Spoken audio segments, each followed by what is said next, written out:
Here with us we have a very simple improvisation that can be used to teach the topic or subtopic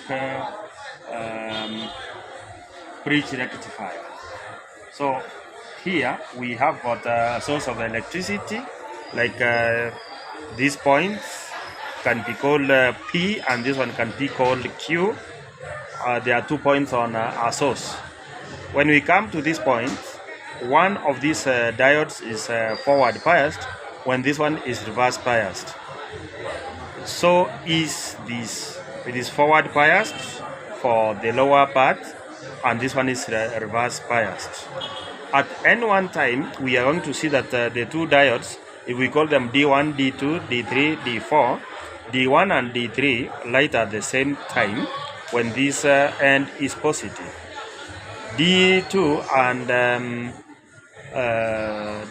D4 light at the same time when this end Q is positive. But this one that will be showing the rectified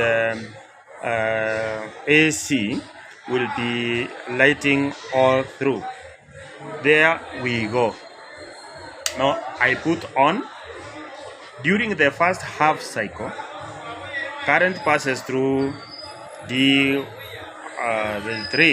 and D2 and D3. During the second half cycle, it passes through D1 and D3. So D1, D3, D2, D4.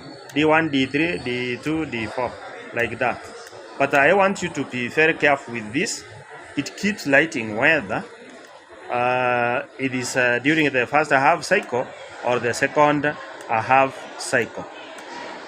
These 2 points here are meant for connection to a capacitor.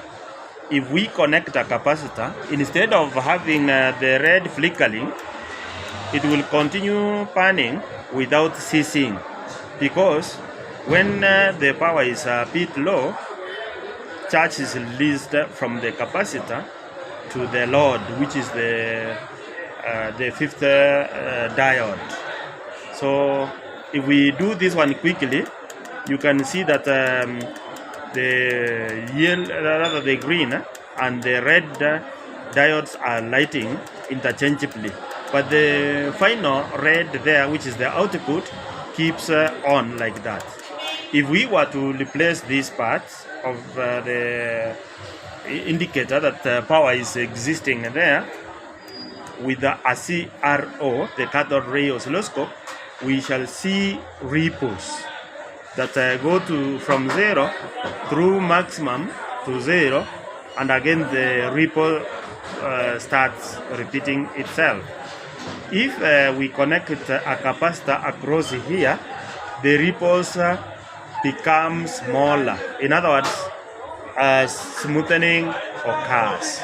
So this simple item can be used to teach stage by stage of the rectification of AC and smoothing it.